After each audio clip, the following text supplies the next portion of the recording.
भाग 12 ट्रेन की पिशाचनी। पिछले भाग में आपने देखा कि पिशाचनी आभा रोहन को साथ लेकर किसी और सीट पर चली जाती है। अब आगे। अब आभा एक बार फिर से अपने शिकार की ओर ध्यान देती है। ट्रेन की गति बहुत बढ़ चुकी है और मौसम भी बहुत भयानक हो चुका है। आभा मन ही मन रोहन का ताज़ा खून पीने के लिए तड़प रही है, क्योंकि वो जानती है कि तभी वो जवान और बेहद खूबसूरत रह सकती है। अब एक बार फिर वो रोहन को अपनी ओर आकर्षित कर रही है। वो रोहन से कहती है, क्या इस अजनबी को आप अपनी ज़िंदगी में हमेशा के लिए शामिल करेंगे? रोहन उसे कहता है, आभा, अभी तो आप मुझे ठीक से जानती भी नहीं, फिर भी मुझे इतना प्यार करने लगी। अगर मैं कोई और निकला या आपको धोखा दे दिया फिर? आभा उसे कहती है, आपकी आंखों में मैंने खुद के लिए बेपनाह प्यार देखा है। मुझे नहीं लगता कि आप मुझे कभी भी धोखा दे सकते हैं। बस मेरे प्यार को स्वीकार कर लीजिए आप। अब रोहन उसे कहता है, मैं भी आपसे पहली नज़र से ही प्यार करने लगा था और अब इस सफ़र को ज़िंदगी भर का सफ़र बनाना चाहता हूँ। आई लव यू आभा। ये कहकर रोहन आभा को गले लगा देता है। तभी जोरों की बिजली चमकती है और आभा और भी डर कर उसकी बाहों में सिमट जाती है। रोहन भी अब आभा की छुअन से पिघलने लगता है और उसके माथे को चूमता है। आभा भी अपनी आंखें बंद कर लेती है। रोहन अब अपने होठों को आभा के होठों पर रख देता है और उसी में खो जाता है। दोनों एक दूसरे में खोए हुए हैं और आभा के नाखून भी अब लंबे होते जा रहे हैं। उसका चेहरा भी अब सुंदर से बदसूरत होता जा रहा है, लेकिन अभी रोहन का ध्यान उसकी ओर नहीं गया है।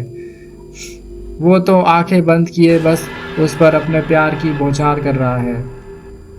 आभा की आंखें भी अब बड़ी बड़ी और लाल हो गई है और अब वो एक नव यौवना के से पुरानी और भयंकर बुढ़िया बन गई है। अब वो पागलों की तरह रोहन को प्यार कर रही है। ऐसा लग रहा है जैसे जन्मों की खून की प्यासी पिशाचनी हो।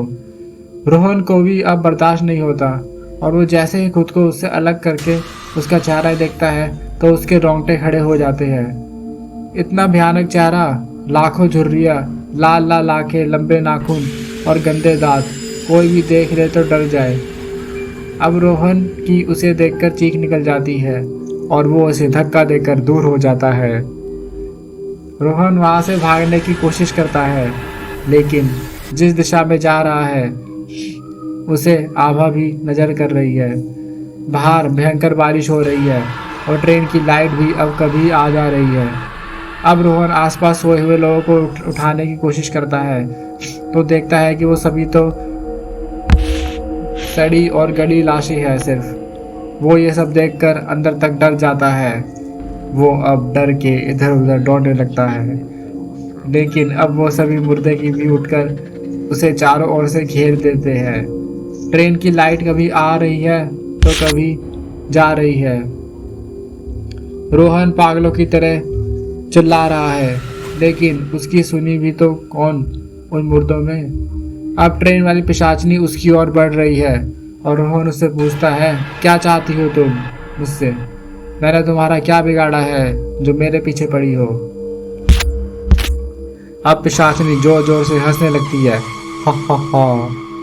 उसकी भयानक हंसी ट्रेन में गूंज जाती है और उसके साथ वो बाकी सभी मुर्दे भी हंसने लगते हैं। अब वो चीख कर कहती है, मूर्ख मनुष्य, तू भी मेरी सुंदरता को देखकर मेरे जाल में फंसी गया। मैं कोई खूबसूरत लड़की नहीं, मैं हूँ सदियों पुरानी ट्रेन वाली पिशाचनी। रोहन का तो ये बात सुनते ही कलेजा मुंह को आ जाता है और उसकी धड़कनें इतनी बढ़ जाती है कि जैसे अभी हार्ट अटैक हो जाएगा। फिर भी वो हिम्मत करके कहता है, मुझे जाने दो। आखिर मैंने तुम्हारा बिगाड़ा क्या है जो तुम मेरे पीछे पड़ी हो? अब वो भयानक सी ट्रेन वाली पिशाचनी कहती है, बिगाड़ा तो किसी ने भी मेरा कुछ नहीं, लेकिन फिर भी सभी को मारती हूँ और आज तुझे मारूंगी। लेकिन मुझे मारकर तुम्हें क्या मिलेगा? मुझे जाने दो प्लीज़। रोहन उसके आगे गिड़गिड़ाने लगता है। अब पिशाचिनी कहती है, अगर तुझे मारकर तेरा गरम गरम खून नहीं पीऊंगी तो मैं खुद कैसे जवान रहूंगी, इसलिए मुझे तो तुझे मारना ही होगा। हा हा हा। अब ट्रेन वाली पिशाचिनी धीरे धीरे रोहन की ओर बढ़ रही है और वो भाग भी नहीं सकता क्योंकि चारों ओर से मुर्दे ने उसे घेर रखा है। तभी उसे अबीर की याद आती है और वो सोचता है कि ये भी तो हो सकता है कि अबीर इनमें से एक ना होकर कोई जिंदा इंसान हो। क्यों ना उसे पुकारा जाए, क्या वो आएगा मेरी मदद करने को।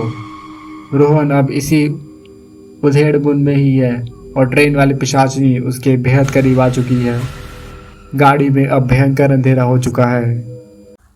उस भयंकर अंधेरे में रोहन अब चीख कर अबीर को आवाज लगाता है और कहता है, अबीर मुझे बचा लो।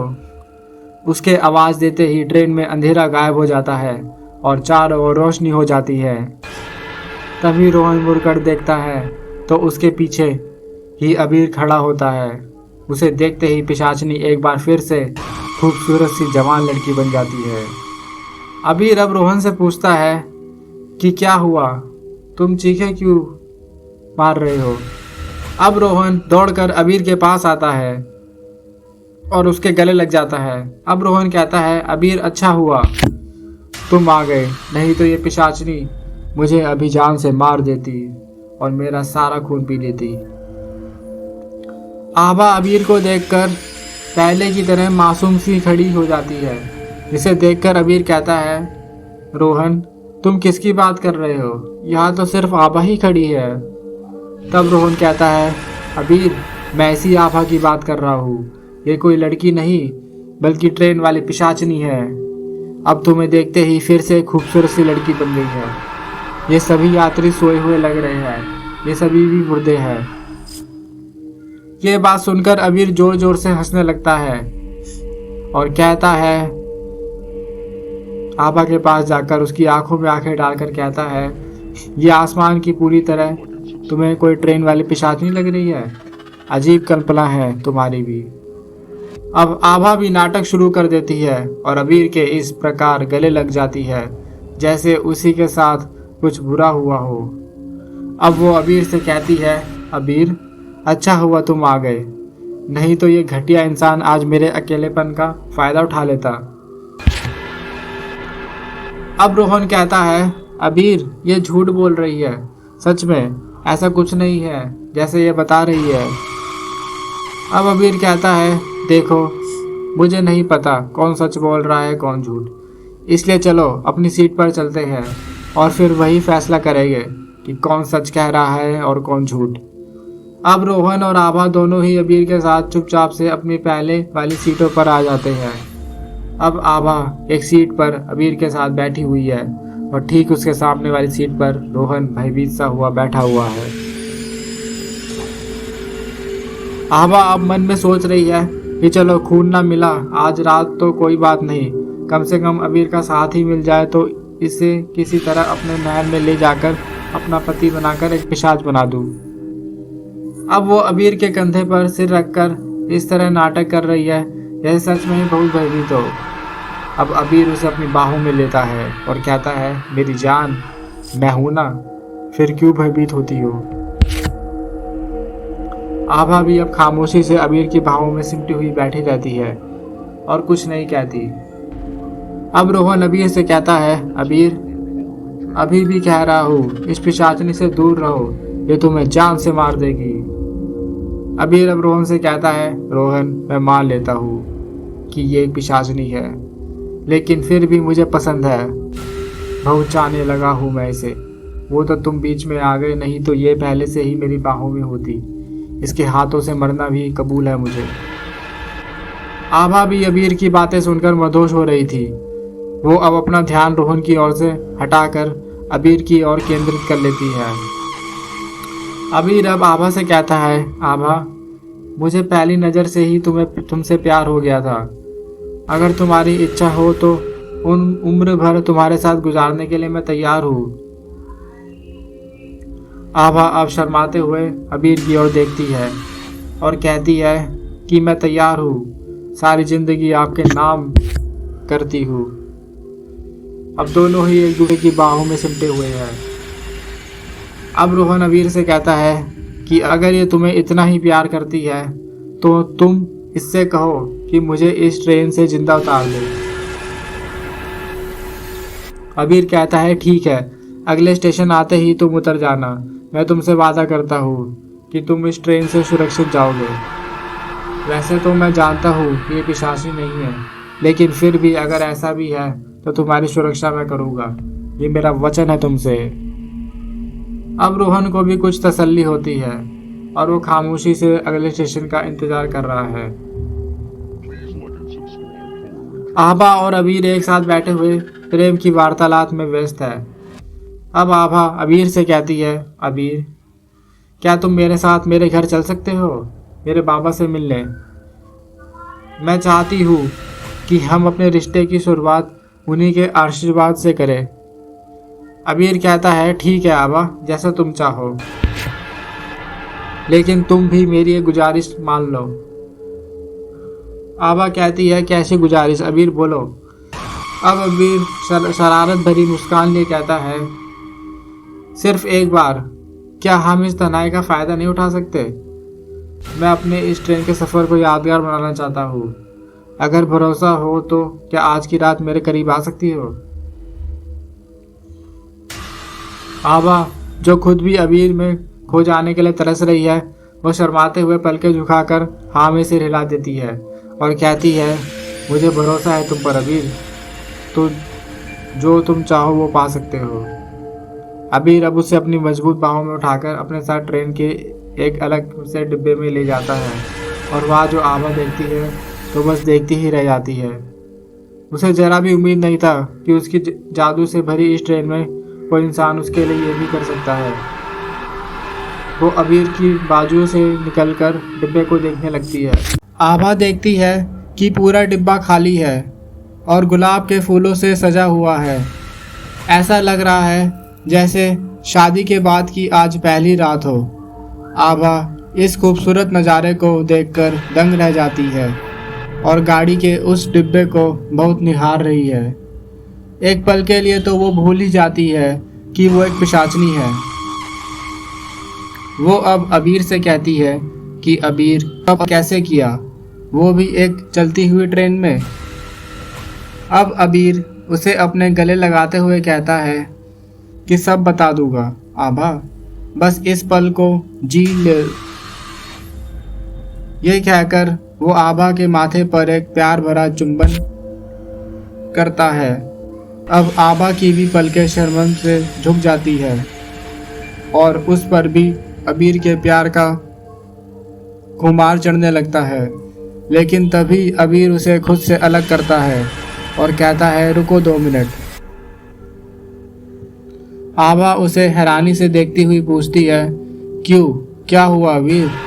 अबीर कहता है कि रुको 2 मिनट, जरा सब्र तो करो। ये कहकर वो वही रखा हुआ एक बैग खोलकर उसमें से एक लाल रंग की साड़ी निकालकर आभा को दे देता है।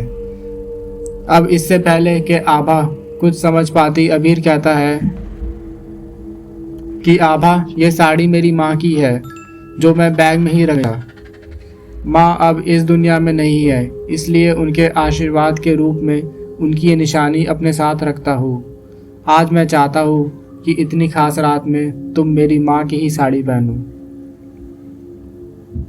आभा भी अब ये साड़ी देखकर बहुत खुश होती है और वह साड़ी लेकर पहनने चली जाती है। चाचनी लाल रंग की साड़ी में वापस उसी डब्बे में आती है और अबीर से पूछती है, कैसी लग रही हूँ मैं?